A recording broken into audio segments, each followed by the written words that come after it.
국제통화기금 IMF가 올해 우리나라 경제 성장률을 마이너스 4%로 대폭 낮췄습니다.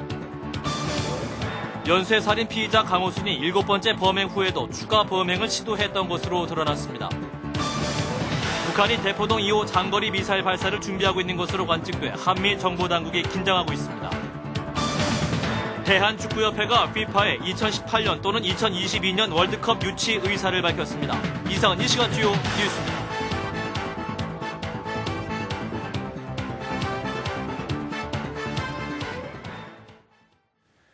시청자 여러분 안녕하십니까?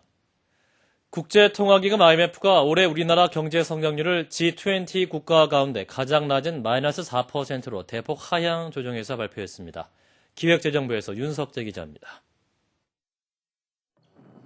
IMF가 올 한국 경제 성장률을 마이너스 4%로 대폭 하향 조정했습니다. 이는 지난해 11월 발표했던 성장률 2.0%보다 무려 마이너스 6.0%포인트나 더 하향 수정한 것일 뿐 아니라 G20 국가 가운데 꼴찌여서 충격적입니다.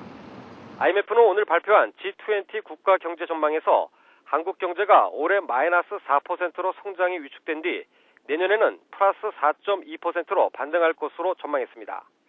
분기별 구체적인 올해 성장률 변화는 전년 동기 대비 1분기 마이너스 5.1%, 2분기 마이너스 5.9, 3분기 마이너스 5.7, 그리고 4분기 플러스 0.9%로 내다봤습니다. 즉 2분기에 경기 저점을 확인한 뒤 3분기부터 서서히 회복세로 돌아설 것으로 예상했습니다.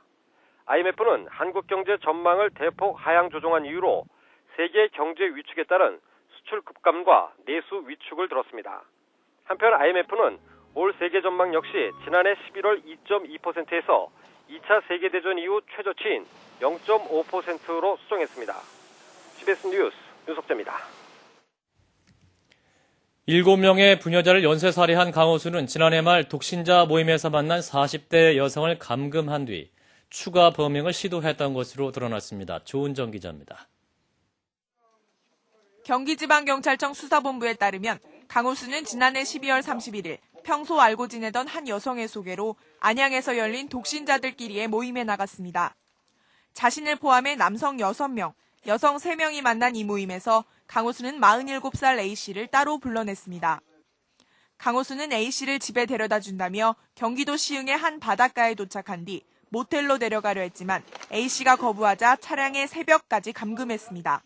피해자가 거부하자 차량 내에서 새벽까지 내리지 못하게 약 6시간에 걸쳐 감금한 사실을 추가로 밝혀내고 감금죄로 입건하였으며 그러나 강호수는 범행이 드러날 것을 우려해 A씨를 살해하지 않았다고 진술했습니다. 자칫 연쇄살인의 희생자가 모두 8명이 될 뻔한 아찔한 상황이었습니다. 이에 따라 여성 회원들을 상대로 한 추가 범죄가 있었는지에 대한 보강 수사가 불가피할 전망입니다. 경찰은 강호순이 죄책감을 느끼지 못하는 전형적인 사이코패스라고 밝혔습니다. 하지만 강호순은 연쇄살인 행각을 책으로 출간해 아들에게 인세라도 남겨주고 싶다며 이중적인 태도를 보였습니다. 강호순은 검찰 송치 직전 유가족들에게 죄송하다는 말만을 되풀이했습니다. 유족들한테 한 말씀 좀 간단하게 해주세요. 죄송합니다. 이번 사건을 경찰로부터 넘겨받은 수원지검 안산지청은 수사 전담팀을 꾸리고 여죄 수사에 착수했습니다. CBS 뉴스 조은정입니다. 북한군이 대남 대미 압박 수위를 높인다는 차원에서 대포동 2호 장거리 미사일 발사를 준비하고 있는 것으로 관측돼서 한미 정보당국이 긴장하고 있습니다. 박지환 기자입니다. 정보당국은 최근 위성을 통해 대형 원통형 물체를 실은 열차가 평안북도의 한 군수공장에서 동창리 부근으로 향하는 사실을 포착했습니다. 이 원통형 물체의 길이가 길어 일단 미사일이 들어있는 것으로 추정되고 있습니다. 정부 소식통은 이 물체가 미사일이라면 대포동 2호일 가능성이 크고 발사대에 장착하는 기간 등을 감안할 경우 한두 달 내에 발사 준비를 마칠 가능성이 있다고 말했습니다. 정보당국은 지난달 말쯤 북측에 이런 동향을 포착한 것으로 전해졌습니다. 이에 대해 국방부는 설명해 줄 수는 없지만 북측의 동향을 면밀히 감시하고 있다고 밝혔습니다. 북한의 군사 정보 상황에 대해서는 말씀드릴 수 없음을 양해해 주시기 바랍니다. 그러나 우리 군은 북한의 동향에 대해서 면밀히 감시 활동을 펼치고 있습니다.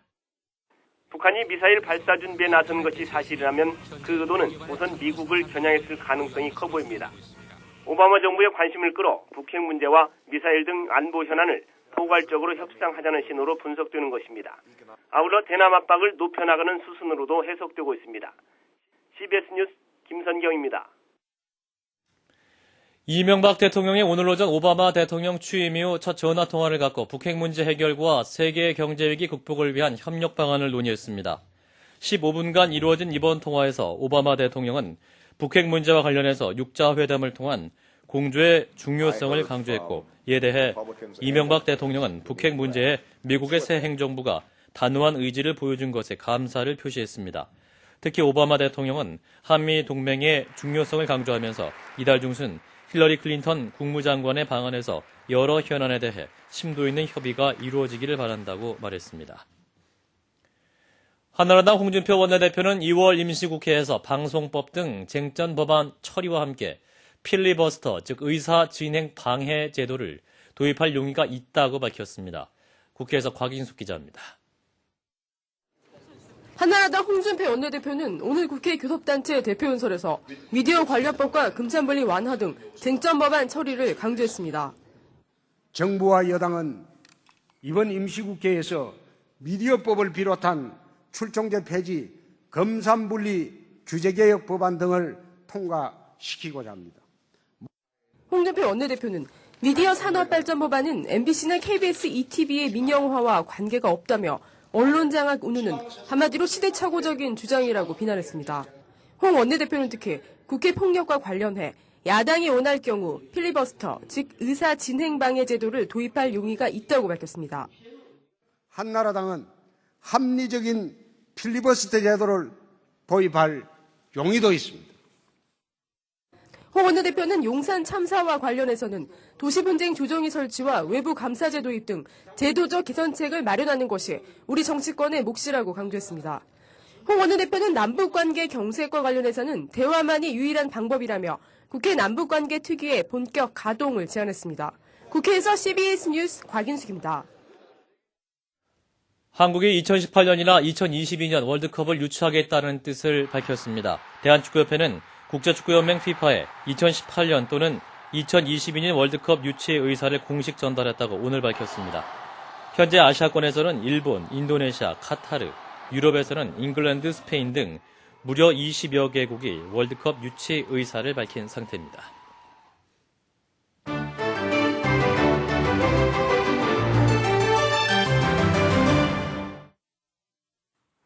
원자바오 중국 총리가 영국에서 수모를 당했습니다. 영국 캠브리지 대학에서 연설 중이던 원 총리에게 이 한 학생이 신발을 던지는 불미스러운 일이 있었는데요. 원자바오 총리는 영국 주재 중국 대사관 방문에서도 수십 명의 시위대에 직면했습니다. 원 총리가 연설 중 소동이 벌어졌던 영국의 캠브리지 대학으로 한번 가봅니다. 영국 캠브리지 대학에서 연설 중이던 원자바오 중국 총리. 연설을 중단하고 소란스러워진 청중석을 지켜봅니다. 청중석에서는 어떻게 독재자의 거짓말을 듣고 앉아있을 수 있냐며 소리치는 청년이 끌려나갔습니다. 원 총리 앞에 떨어진 신발은 곧 치워졌고 원 총리는 연설을 이어나갔습니다. 신발 소동 속에서도 원자바오 총리는 청중들의 박수를 받으며 연설을 마무리했습니다. 일본 군마현과 나가노현 경계에 위치한 일본의 피어오르고 있습니다. 도쿄에서 북서쪽으로 140km 떨어진 아사마 산이 폭발한 것입니다. 용암은 3분 넘게 쏟아져 나왔고 분출된 화산재는 도쿄까지 날아갔습니다. 이번 화산 폭발로 인명피해는 없었지만 아사마 산에는 들어가지 못하도록 금지됐습니다. 그리스 아테네 인근 피레우스 항구가 트랙터로 가득 찼습니다. 트랙터와 트럭과 함께 크레타 섬을 출발한 농부들은 아테네로 진입할 예정이었지만 경찰들이 최루탄 등으로 저지했습니다. 그리스 농민 수천 명은 농산물 가격 폭락에 항의하고 정부 정책에 불만을 표시하면서 고속도로 점거 농성을 벌이고 있습니다. 지금까지 박주연이었습니다.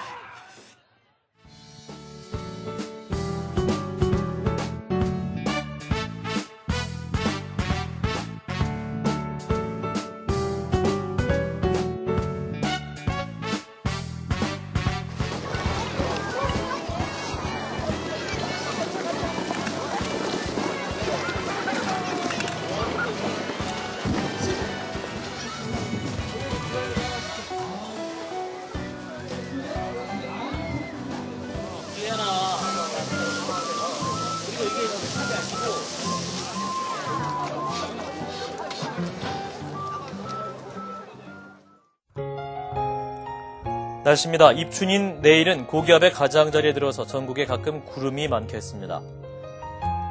내일 아침 최저기온은 영하 5도에서 영상 7도, 낮 최고기온 9도에서 14도로 포근하겠습니다. 서울의 현재 기온은 6.2도입니다. 이상으로 CBS 뉴스를 마칩니다. 고맙습니다.